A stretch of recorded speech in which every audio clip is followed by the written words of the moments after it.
This is Techie Personal Finance Bootcamp, where I help tech professionals in their 20s and 30s balance a great life today without sacrificing their future possibilities. I'm your host, Lucas Caceres, certified financial planner and founder of Level Up Financial Planning, where I help educate, coach, and build strategies with my clients to help them take their financial confidence to the next level. Here's an important compliance disclosure. This podcast is for informational purposes only and are not to be considered recommendations. It is recommended you consult your trusted financial professional before implementing any information obtained from the Techie Personal Finance Bootcamp. Thank you for joining Techie Personal Finance Bootcamp. I'm really excited today. I have John Marty on the show, and it took a while for us to get the logistics down, but now that he's here, I'm excited to see what value he's able to bring to you, and I just know there's going to be a lot of gems in this conversation. Thanks for coming on the show today, John. Yeah, thanks a lot for having me, man. Yeah, so we actually met originally just through your content on LinkedIn. So you produce lots of different forms of content, and we'll talk about that a little bit more in detail. But one of the cool things that has happened since I've been following you is I get to find out a little bit more about your background just through the posts that you're doing. And just the other day you posted it was a video, and I think it was for the event that you're going to speak at tonight for Rework. And it mentions that just a few years ago, it wasn't too long ago, you were just working at Best Buy, almost minimum wage. So tell me, you have a unique story. How is that the starting point to the story, or do you need to jump back a little bit further to kind of talk about where you were and how you got to where you are today? Yeah. That's just more of a quick snapshot, right? The content mill on LinkedIn can only handle about 40 seconds before people are like, skip to the next thing, right? So you got to be short and sweet. But in 2014, between like 2013, 2014, I was working at Best Buy. I was working for $12 an hour. I had, prior to that, back as a mid-sophomore, junior year in college, I created a startup with a buddy of mine, and the startup is called Access Audio. And Access Audio still exists. It's a electronics store, essentially, kind of like a mini Best Buy. And I started this with him, a good college friend of mine, and we were fortunate enough to grow the company to multi-million-dollar sales. That company sold. I sold it to him. Sold my shares to him in 2012. And then I wound up really wanting to dive into creating my own app and my own, a different type of startup, right? So I wanted to do Internet of Things startup. And I was really interested in going bigger because, mind you, I was in a small town. Durango, Colorado is a tiny place. There's 30,000 people in the whole county, right? Yeah. So I think it was impressive what we were able to build there, but I wanted to take it to the next level. So I wound up going to Miami, Florida, met a partner through a mutual friend. He had a crazy successful international flooring company that was doing like $120 million a year. And he just brought me into this whole world of Miami. And, my wife and I moved down to Miami and, kickstarted this company. And man, like, it was going great for a while until it wasn't. Okay. What happened? So there's just a lot of things wound up happening. Just, there were cracks in the business model. And back then, so right now you can walk into a Best Buy store and you can pick a light bulb and an Internet of Things and some voice device, Alexa, Google, whatever, and put them all together. And it's all going to work for you. Yep.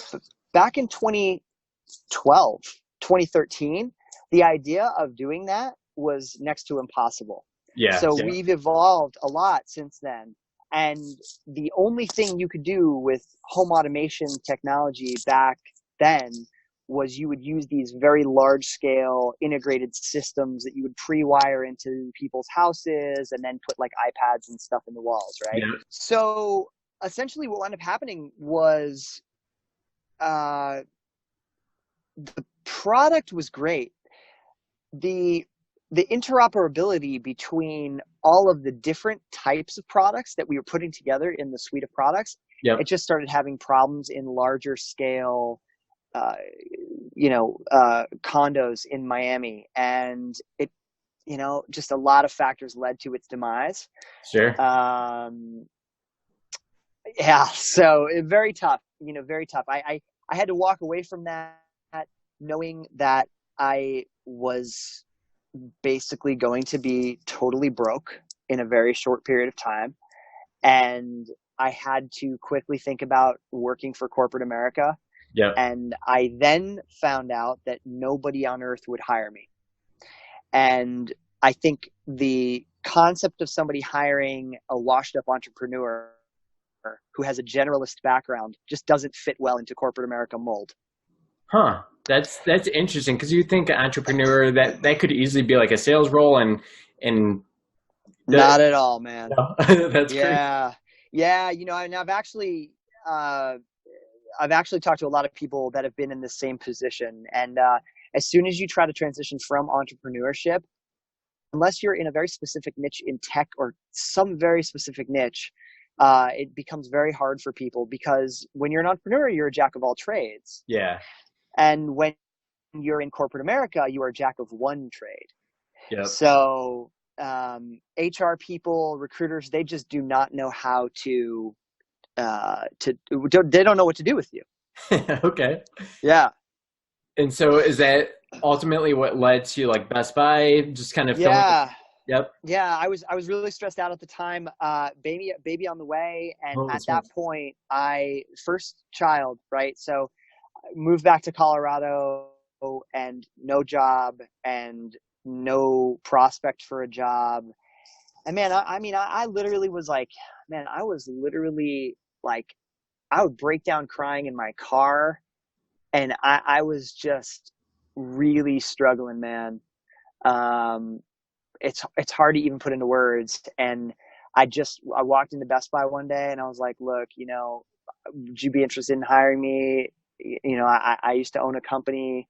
And they were like, yeah, sure. Right. Yeah. But previous to that, I was applying for all kinds of home automation companies, thinking that I would be a gem for them. And I couldn't even get through the system, you know? And so, yeah, that's where I really started, you know, trying to dig deep and think differently about my life. Yeah. How did that, like, and you don't have to go into deep details, but like, how did your wife handle like this? Like she was on board, obviously, for joining the business. The business ended up not working out. Like, yeah, that seems crazy. And I know, like, I started my business 2 years ago. It's been stressful for sure between me and my wife. I'm just kind of navigating like, oh, yeah, we built up savings, all this hard work, and now we're burning through it to launch a business. Yeah. And so, yeah, there's stressful times, even though we're on the same team and we're kind of all excited about what the potential future looks like. But yeah, what happens when that does kind of crash down? Well, she was always really supportive, man. No, that's awesome. She was always really supportive. It was never about like the entrepreneurship or whatever, right? It was never about any of that stuff. Mm-hmm. And we've been married for 12 years now. Congrats. So we just had our 12-year anniversary. Yeah, man, it's crazy. And more than one child now at this point, so it sounds just one little guy. Okay. He's 6 years old. Awesome. Yeah. So, yeah, you know, I think I reflect a lot back on that period. It's like it was the worst thing at the time, and it turned out to be the best thing that happened to me, because it was a deep reflection on what direction I was going to take my life. Yeah. And it was a deep reflection on big, meaty questions that I had about happiness and fulfillment. And I spent hours and hours and hours reading books about these topics, trying to dig in and understand the wisdom of others. And it gave me a lot of clarity. Yeah, that's awesome. And so how did reading the books, kind of doing that research and asking those meaty questions to yourself, like what would be like the one biggest, meatiest question that you had to answer to start kind of moving down this path to figuring out what's going to be next and how things are going to work out? Yeah. So it started with one thing, and that one thing was this concept of happiness not being a destination. Mm-hmm. And then it was this concept that not only is it not a destination, but happiness is not an attachment to external things, right? So when I had my company, I was, I very much identified with this like $7,500 watch that I bought, right? And I very much identified with the vehicle that I was driving, right? I had this Porsche Cayenne, and when those things were basically stripped away, right? Then I had to realize, well, okay, I'm not these things, then what am I and who am I? I'm not my job title, I'm not my car, I'm not my watch. And so that started this kind of deep thought process, which then led to a single question. And that single question for me was, what would be the one thing that I would do for the rest of my life if I didn't need to make money doing it? And how does it help others? Yeah. Because everyone in Greek philosophy, everyone in books that are deep thinking about meaningful lives and happiness, they all dive into these topics of like, it's not about the money, right? It's not about attachment.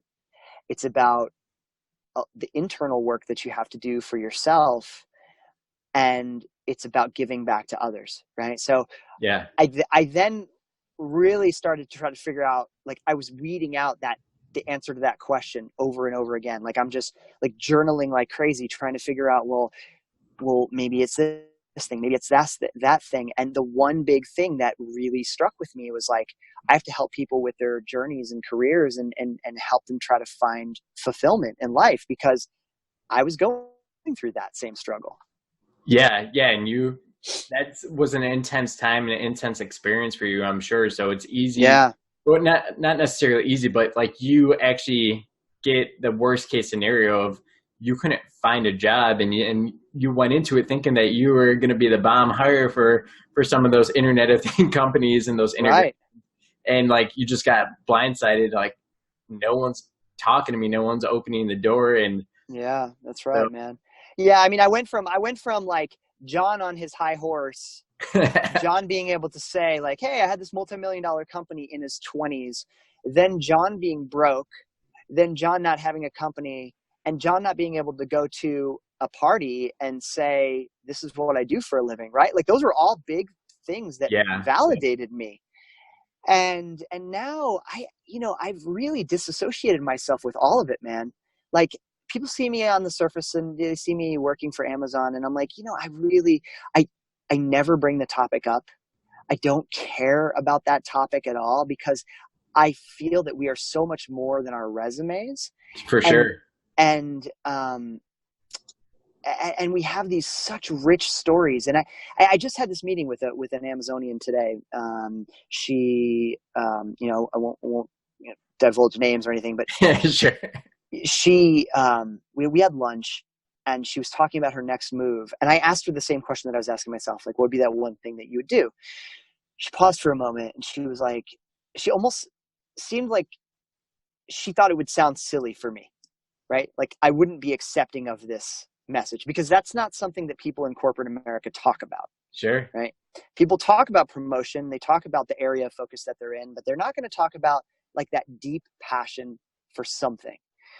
And she talks to me about, like, she came from Morocco, and she is, that girls in Morocco are told that the only way to have a life is to marry someone, and everyone there is extremely poor.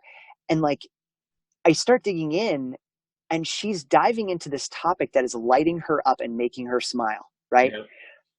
And she's wondering, how do I get that message out to the world, right? And I think a lot of people are afraid to share their stories with the world, because the corporate construct makes you think that you cannot, like, your LinkedIn profile is your company's. If you say anything on social media, it's like it's owned by the company, because the company owns you. That's where, that's the paycheck, right? Yep. And I categorically reject that concept.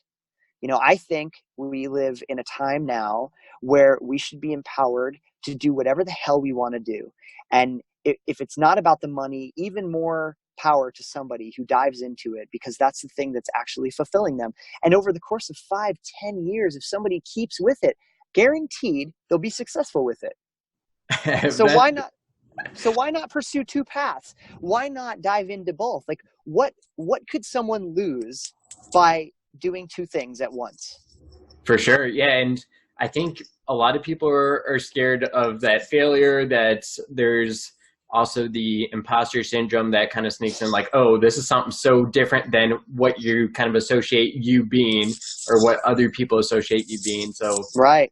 kind of hit it on the head. That's like, we just get tied into all these things, and what either corporate America or just society in general tells us that we should be moving down this path because X, Y, Z. And I'm telling you, it hasn't been until I started like my own company, started like interacting with people in a totally different way than when I was an employee, hearing their stories and the things that make them different, where like the people that are the happiest, like truly happiest, are the ones that are kind of following those paths of the things that light them up. And it's not about the money. Sometimes money comes along with some of those things, but it takes either intense work up front or just kind of a long burning journey before the money ever kind of shows up. So that's right, man. That's right. And it's not, it winds up not being about being an influencer, right? People try to go out there and try to be an influencer, but if somebody wants to do that, they have to ask them the question, like, if somebody were to grill them on why they're an influencer, that story of why is what empowers them to other people, right? Like that story is what makes other people be like, wow, like this person deeply cares about this topic. How can I help them? Right. And what's interesting is that, 85% of people hate their jobs in corporate America, right? They're actively disengaged. They're on Facebook and they're doing other shit as much as they can. Right. Yeah. And so 85% is a massive number. And I forgot the worldwide totals, but I think about that often, right? It's like, if so many people are disengaged, we have incredible platforms out there that allow you to talk about whatever the hell you want to talk about and gain awareness to that. If you authentically care about it, then why not do it? Yeah, well, it is scary for sure. Like you mentioned, like the people in HR, corporate. I know one of my sister-in-law years back. I don't even know if it was Facebook. I think it was when MySpace was still a thing. She like posted something, and it ended up leading to her termination. It wasn't. I think she just said like she didn't like her job and maybe something about a boss or something like that. But it's very easy for, especially now with how viral things can go, and just once things are out there, it's hard to hide them. So people hear stories like that and they're scared to be their authentic self and kind of share those. I know. Because we have the power as far as being able to share it, but we don't have the power to control necessarily how other people are going to take it. And so how do you talk people through balancing that? Because people could honestly ruin a career if they just went off the walls and they didn't like do it in a very intentional, very thoughtful way of expressing themselves. Yeah. No, I agree, man. You have to be really thoughtful about it. Look, I mean, I had a situation even a few weeks ago where I posted a story about a guy at Amazon who had applied to 3,500 jobs while he was going to school. Now, mind you, he was an international student, okay? But he wound up in that, visa problems and things like that, right? So that's the hurdle is even bigger for somebody like that. Yeah. He wound up getting an offer at Amazon, but out of 3,500 jobs, I believe it was only like 5 interviews that he had or something, right? And so here's this guy who did all that. I posted this story about like, it's damn hard to get a job these days, right? And somebody in recruiting at Amazon saw a post and she's like, this thing has thousands of likes already. I can't even imagine how many views it has. Like, you must take it down. And she tagged her manager and her manager's manager, right? And I was like, and she thought that I was speaking about internal processes at Amazon. She thought that I meant he had applied to 3,500 jobs at Amazon. Okay. Or there were 3,500 applicants at Amazon, right? And so people are going to misconstrue your message all the time, right? Yeah, especially on social media for sure. Yeah, I was like, look, I'm not talking about company secrets here, right? I'm talking about empowering yourself in your career, right? So clearly, if somebody is trying to become an influencer and doing like jackass things on, you have to play the right angle, right? If Yeah. you're going to do the jackass things, maybe post it on YouTube, maybe keep it on Instagram, right? If you're going to do something that is more professional related, more career related, any kind of entrepreneurial business focused, like do it on LinkedIn, right? So there's mediums for every type of thing that is out there. But yeah, I mean, I agree. People do have to walk a fine line. There is fear. People have families, man, you know, but I think it is imperative for people to get out there and start doing whatever it is they love doing alongside, in parallel to what they're getting paid to do at work, because clearly what they're getting paid to do at work is not working for them. Yeah. Yep. Yeah. I just met with someone and she was diagnosed with cancer. Luckily it's in remission right now, but kind of this experience has made her want to go down this path where it's not very lucrative compared to her tech position. And, but yeah, she's having to ask herself a lot of those meaty questions that you went through. Those things are forced on you. This is definitely going to be more of a choice on her end to kind of make a massive shift and kind of figure out how she's going to connect that path and create that path for herself. So definitely it's tough. And, it is, man. It is. Same thing for me starting a business. My wife deciding that we want to take a different path, like as far as how we're going to be just kind of equally split in time, taking care of the children. So obviously we're not going to be able to work full-time capacity, either of us. And so that has financial consequences. So of course, all of these things that are competing and fear gets in there, what people think you should be doing and not be doing, definitely all gets in your head. And then you have to navigate those things. So true. So I know you mentioned a lot of those kind of deep thinking books. If you just wanted to give the top two, I know you probably have a lot more than that for that. We can kind of close up this section. We can kind of move on to the next question. Yeah, sure. So one great book is Happiness Hypothesis. It's just all about kind of, the history of happiness, happiness thinking in general. It really dives deep into that. Another book that I really love, one that has shaped my thinking a lot, is Viktor Frankl, Man's Search for Meaning. And it's a gentleman who went through a concentration camp. And after he got out of his concentration camp, he wrote the entire book in 8 hours. Whoa. And he really talks about how the only thing that we have is a choice to make the best of a situation, right? Like, we have the power to choose. And it's fascinating coming from a man like that, who went through the worst conditions in the world and being in a concentration camp. And he says we have the power to choose, right? And so that's what made him survive. So even in the worst of circumstances, like, that was it for him.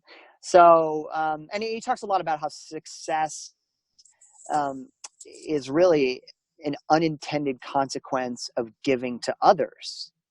Success doesn't come from thinking about success, right? Because that's just kind of this vacuous, nebulous term, right? Like, I want to be successful. What the hell does that mean? As per whose standards? Yeah, exactly. Like the watch you had, the Cayenne, like those things. Like, to some people, they would consider that success, but you, after having those and then not having them, realize like that's the furthest thing from what success equals. That's right. That's right. Yeah. One thing that is tricky for all of us to do by far is just have that kind of wider perspective, because we struggle to think outside of our own head about our own being and what's going on for us. And so we could like go to Starbucks and they don't make our drink right. We could choose to let that ruin our day, or like we can choose to be like, maybe I'm not going to complain. Maybe I'm just going to enjoy this unique, different flavor that I've never had before. Like, really choose stuff. But then there's people that have crazy experiences far worse, and sometimes they take a better approach to approaching those things, and maybe they have no other choice, like as far as being able to move on with life, other than just say, hey, it is what it is. What can I learn? What can I take from this? But so many other people have like really issues that are non-issues, and we turn them into stuff that can man, our days just by that choice. Absolutely. Everything is a mindset. There was a Uber driver that was asking me one day. He got into a conversation with a gentleman who was someone who worked in tech, Facebook, Google, whatever. And they got into a conversation about salaries, and this Facebook person, or, I forgot, some tech company, right? And he said, yeah, a lot of the engineers make around $250,000 a year, right? And he goes, wait, what? And he was awestruck by the like, he couldn't even imagine. He said he couldn't even imagine making $200 a day, let alone $200,000 a year, right? Sure. And so you have somebody, for example, might be in big tech, who might be complaining about their life and that they don't have enough yet. And there's a guy in an Uber who literally works harder than the guy who works 9 to 5 as an engineer in tech, and is not really any smarter necessarily, but he figured out how to navigate the system. Yep, exactly. That guy's dreaming about the day about making $200 a day, right? So that guy would take the tech worker's job without complaining and work 3 times harder because of his perspective on how hard or how hard he was working for such a little wage. Yeah. And I'm sure anyone listening can think of like a handful of people like these are like some of the hardest workers I know, but they may pale in comparison to how much they make compared to some of the other people. Exactly, man. Yeah, perspective is an interesting thing for sure, and a lot of it does come down to how we want to choose to make that next step, or even if today was a horrible day, what tomorrow is going to look like. So that's right. You ultimately ended up getting positions, being able to get work. Do you attribute that largely to LinkedIn? I know I leverage LinkedIn pretty heavily for my business. It's actually, I've gotten more than half of my clients since I've launched from LinkedIn. Yeah. I love it. I'm pretty sure you love it too, or at least too. What do you think? And did it actually help you with your career? Yeah, man. I mean, LinkedIn, I firmly believe that LinkedIn is the future of work, right? It eliminates the need for somebody to even think about resumes and cover letters and whatever. Where I think LinkedIn goes, and where I think the future of hiring goes, is everything is facilitated through that platform. If people are basically, LinkedIn is a massive search engine, right? And so what we've been able to do is flip the model. And now, if people choose to do it, and this is part of my process, part of my thinking process with people, and some of the workshops that I do, is I want to get people to think about creating content as a way to attract opportunities to them, as opposed to people blindly applying and praying for jobs. So I think that LinkedIn holds a massive place for that. And the reality is there's 275 million people active users on LinkedIn. Only about 30,000 of them post content once a week. Only about 15,000 of the total population post anything more than that. And if you were to segment that group of people, 15,000, only maybe 1% of those are posting really good content, right? So we have 270 million person blue ocean strategy as far as getting your message out to the world, and nobody's using it, man. It is the biggest untapped opportunity in the world. And so, for me, when I first landed my job after reinventing myself, right? I was working at Best Buy. Yeah. I was reinventing myself. I maxed out on student loans. Doing an MBA program, maxed out on student loans, doing a software development program. My hypothesis was that I could get hired, right, by someone in tech, because I thought that's where the money was at, right? Yep. So what I wound up doing was I networked like crazy, got a job at American Express, and I told myself at that point, never again would I ever be in a situation where I would apply and pray for jobs, ever. That I wanted opportunities to come to me. And the first question I asked was like, where do I do that? Where do I leverage that? I landed on LinkedIn. I created a stellar profile, which was what LinkedIn calls all-star profile. So basically it's a 100% completed search optimized profile. Very easy to do if you just follow the rules, but only half of the LinkedIn members even do that. Yeah. So because I did that, Amazon called me out of the blue, asked me for a job, and I didn't even have to do any work, right? And yeah, you didn't have to stress out about, do I have to email whoever's the hiring manager? Yeah, do I have to apply as blindly? No, they came to me. That's crazy. You know? Yeah, that would be awesome if that's the way the future is. It'll save a lot of wasted time for sure. You mentioned that one guy applying for 3,500. 3,500. How much time got wasted where he could have been using it more efficiently, even hanging out with his family, doing stuff he loves, or of course, man, doing work that he loves too. Of course. That's really insane. And so you mentioned going back to Bootcamp. It's super crazy, but it seems like of my last 3 interviews I've done for my show, there's been some tie to bootcamps and specifically Galvanize. And I realized that was your case when I was kind of researching questions I might be asking you. And I was like, that's insane. So do you feel like that Bootcamp definitely was a good maneuver for you? How do you kind of see, I think I've seen you post content specifically about education related topics. Like, what do you think the future of education looks like? Yeah, man. So two things in there, right? So one thing is the bootcamp scenario. And I think, yes, Galvanize for me was the main reason I got my job at American Express. Yeah. Because they saw a tech background in me. Now, it was a combination. So the hypothesis was that I could paint a narrative of entrepreneurship, MBA, tech to pivot into product management. Because I saw that as a role that would make sense for my personality. Sure. Turns out I was right. But MBA alone wasn't going to do it, right? So Galvanize helped. Most people don't go through Galvanize or any tech bootcamp to specifically do product. I found a way to leverage higher income and my personality, together. I also didn't want to be a starting engineer or do engineering at all because I friggin' hate it.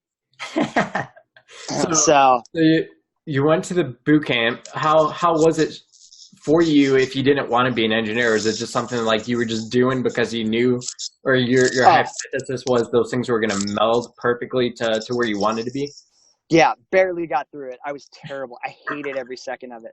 Hated it. And I knew going in that I was going to hate every second of it, right? This was a strategic decision to say on my resume that I went through the pain of engineering school. I came out the other end and I landed the job. That was it. That's crazy. That's a crazy thought process. I'm glad it worked out for you because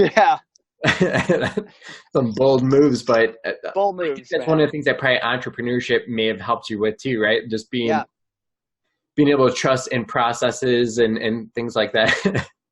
Yeah, man. Well, I mean, no, at the end of the day, I didn't even think tech school was something on the radar. When I was 18 months, my MBA was 18 months. When I was halfway through my MBA, I had applied to so many jobs. Like I was really, really worried that I was not going to get any job.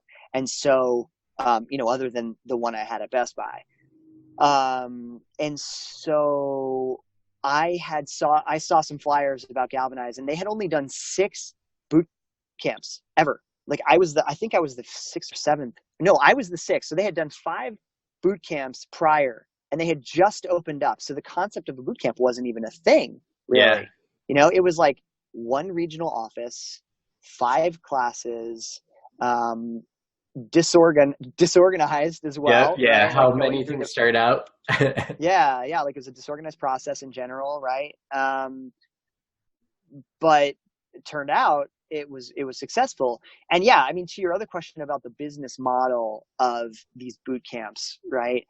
And it could just be general, like the future of college education or getting like that experience to be able to actually be employed. Cause that's the biggest issue is a lot of people are finishing college with, I think the average is about $36,000 in student loan debt.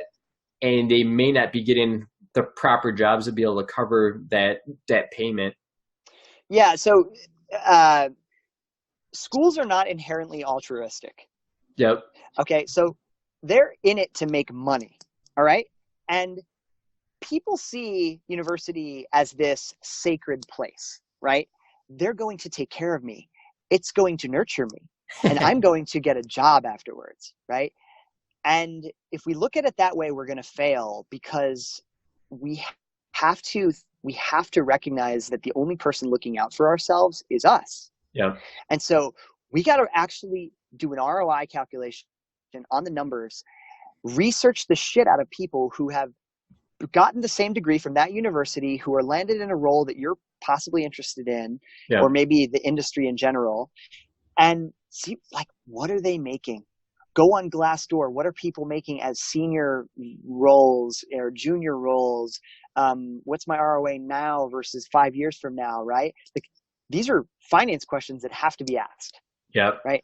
And what you say, the average student loan debt, right? 37,000. I think for most schools, it's much, much higher.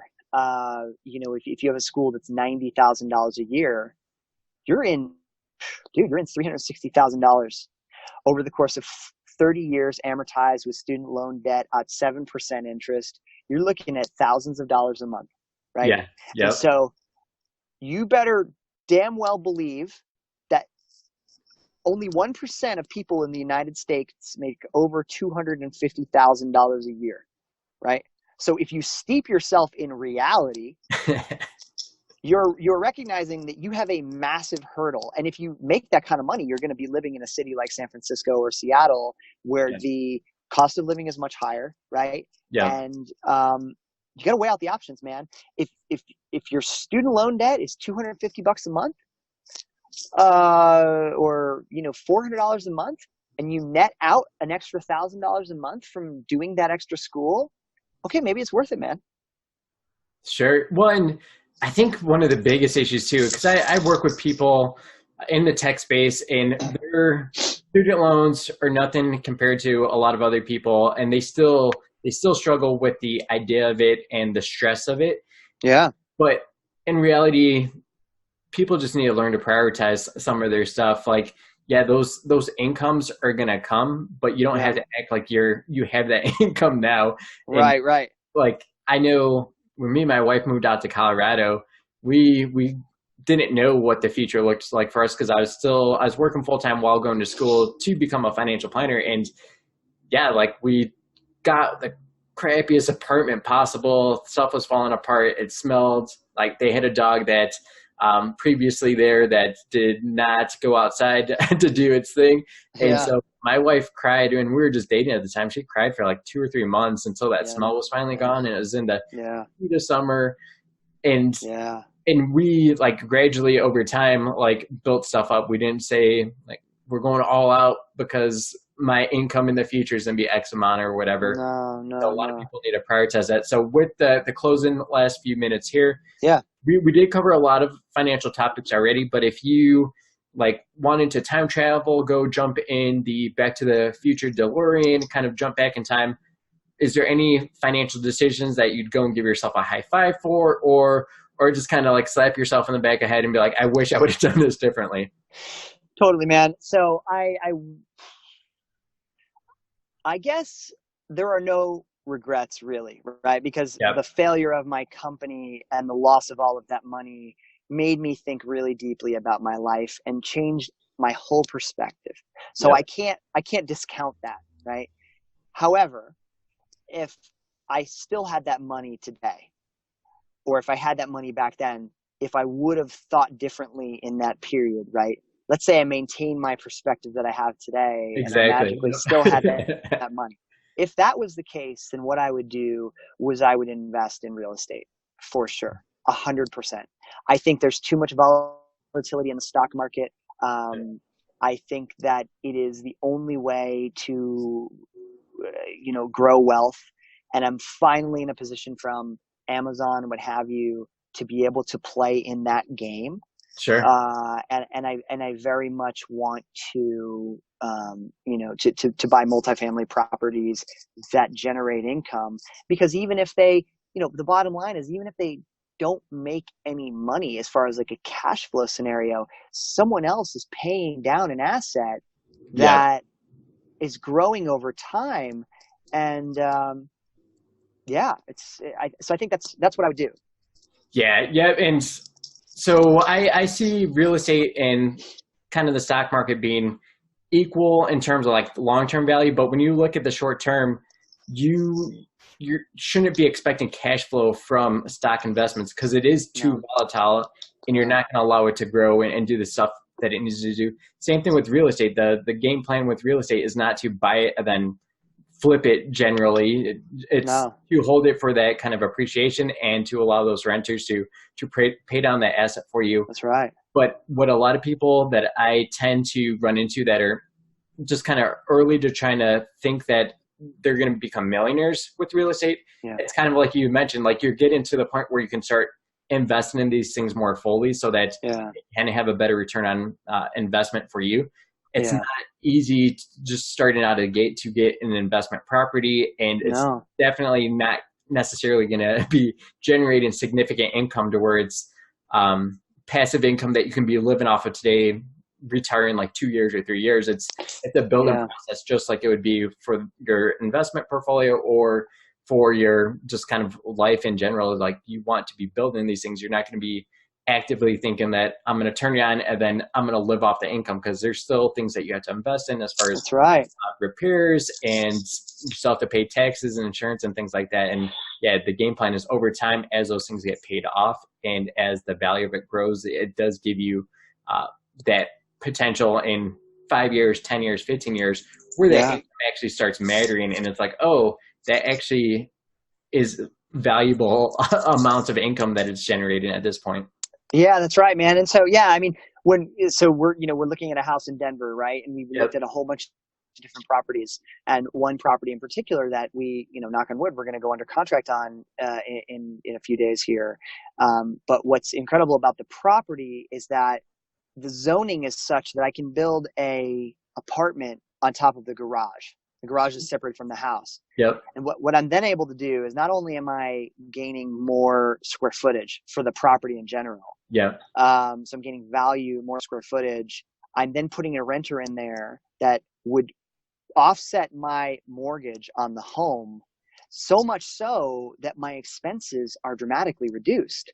Right. Yeah. So I'm living in a home that I'm loving to live at. Somebody is paying down my mortgage. Yep. I basically come in and I have, maybe a $900 mortgage on a property that is worth a lot of money. And, so the idea too is to, as we grow in our income, we shouldn't also be trying to grow our expenses. We should be trying to find ways to reduce our expenses as we grow our income. Yep. And try to be really smart about it. Yeah, because it empowers you to do a lot of different things. And even if there's things that you don't necessarily need to do or have to do, it just gives you a lot of that flexibility and I imagine just a lot of confidence. So, and that's a unique setup too. So awesome finding that opportunity. A lot of times it's like, oh yeah, some buildings or homes aren't usually meant to be able to separate them, but every now and then good opportunities like that. And that's right. Gotta leverage it. Yeah, that truly does create a unique situation where, that's it. Even though it's offset in your mortgage, it's technically an influx of real income at that point. That's right. That's right. So that's awesome. Yeah, man. Cool. Well, I appreciate you coming on the show today. I know you had to run, but thanks for coming on. I know all my listeners probably just had a whole bunch. They're going to have to probably go through and listen to this again to pull out all the gems that you dropped down. Yeah, thanks a lot, man. Yeah, it was great talking to you. And when I move down to Colorado, we'll have to get together. Yeah, of course. And so really quickly, if someone wanted to connect with you, is the best way LinkedIn? How would people interact with you? Yeah, so best way is through LinkedIn. People message me all the time on there. If they don't get to me right away, I tell them to be persistent, because I just get a lot of messages. It's a good and bad problem to have. Yeah. And they can find me on my YouTube channel if they're looking for career advice. Just look for John Marty. And those are the two main spots, man. Perfect. Yeah, I'll get those links in the show notes. And yeah, that's again how I met John. He's really good at getting back. And it did take persistence on my end. I think I reached out a second time, like after a month or two, and then You did. you were totally on board. Once we did get linked up, then I was kind of in that sphere that eventually we were going to make this show happen. So I really appreciate it. Exactly. For sure, man.